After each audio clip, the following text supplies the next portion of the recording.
In this video, we will learn how to derive the demand functions from the given indirect utility function using Roy's identity. The question is, in case of two goods x1 and x2, let consumers indirect utility function be. That is, we have the indirect utility function, which is a function of prices, that is price of good 1, price of good 2, and the income of the consumer, which is equal to m times p1 plus p2 upon p1 times p2, where p1 and p2 are the prices of good x1 and x2. Okay, where symbols have the usual meanings. Use Roy's identity to derive the Marshallian demand function for good x1 and x2. So, we are being given the indirect utility function, and from that we need to derive the Marshallian demand function. So, Roy's identity is a shortcut way of finding out the Marshallian demand function from the indirect utility function. That is, to use Roy's identity and to find out the demand function for good x1, let us say x1 superscript m means the Marshallian demand function for good x1. When we apply Roy's identity, it is equal to minus times the partial derivative of utility function, which is indirect here, with respect to p1 divided by the partial derivative of the indirect utility function with respect to income. Basically, it simply tells us that the Marshallian demand function for good x1 is the ratio of the marginal utility of price change upon the marginal utility of income. So, simple thing, we apply this thing to find out the Marshallian demand function for good x1.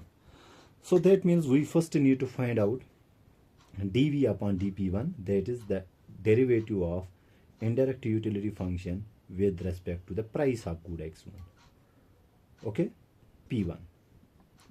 Now we are being given this very utility function. Let me write it here. V is equal to, if I simplify it further, so it becomes m times p1 plus m times p2 divided by p1 times p2.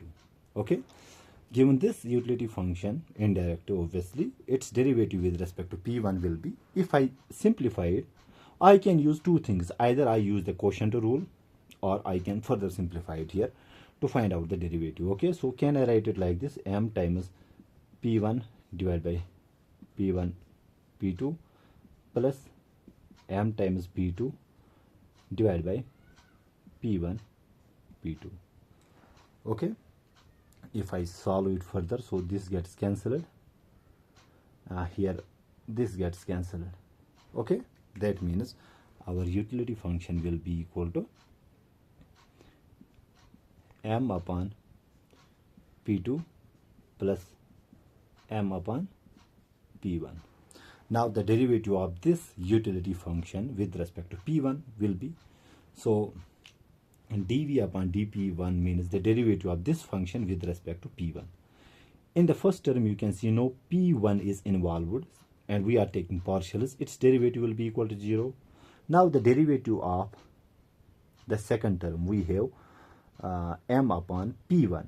Its derivative with respect to p1 will be, if I write it here to make things clear, can I write it like this, m times p1 raised power minus 1, transposing this to the numerator changes the exponent sign.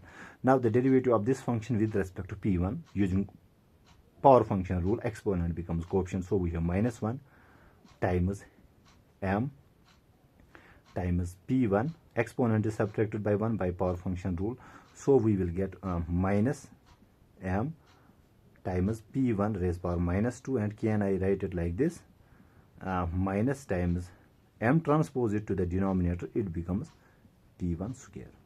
Simple thing what I have done here to find out this derivative dv upon dp1. Obviously, since no p1 is involved, its derivative is equal to 0 with respect to p1. Now the derivative of m upon p1 came out to be minus m upon p1 square.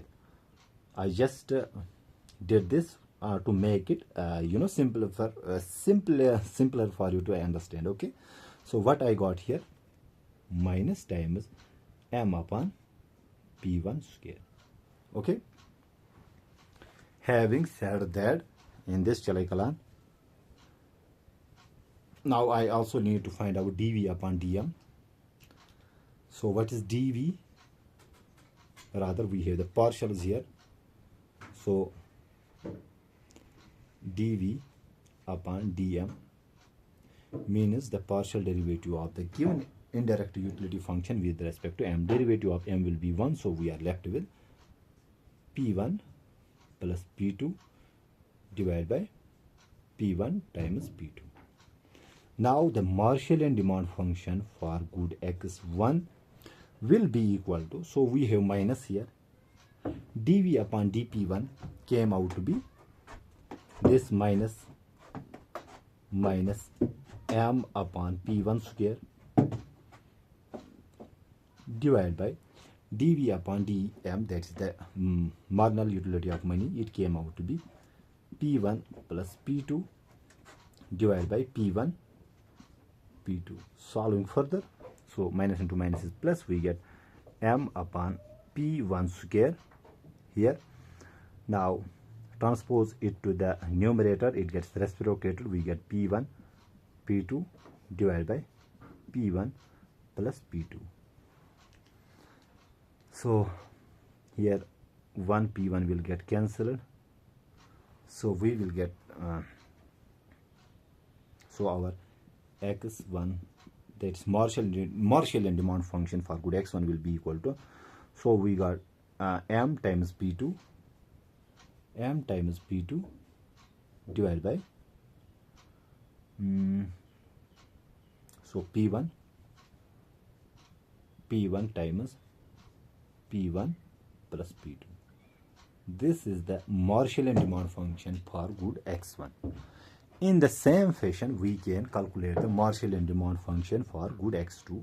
So that will be equal to, if I write it here, so to find out the Marshallian demand function for good x2, so we will have x2m will be equal to minus times the partial derivative of indirect utility function with respect to p2 this time, divided by the marginal utility of money, that is dv upon dm.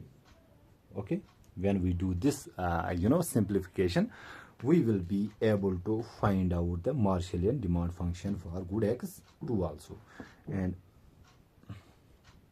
we will get x2 will be equal to, that will be equal to m times p1 divided by p1 plus p2. Okay, I'm not sure, but I will we should get this, if I got this as the Marshallian demand function for good x1. I hope I make myself clear in this video and you find out this video helpful. Thank you. Let me repeat it here. To find out the Marshallian demand function from the indirect utility function, we apply the Rice identity. Rice identity is simply to find out the Marshallian demand function for good x1. It is equal to the derivative of the indirect utility function with respect to p1 divided by the derivative of the indirect utility function with respect to m. Solving this, we will get the Marshallian demand function for good x1, and by the same logic we can find out the Marshallian demand function for good x2. Thanks.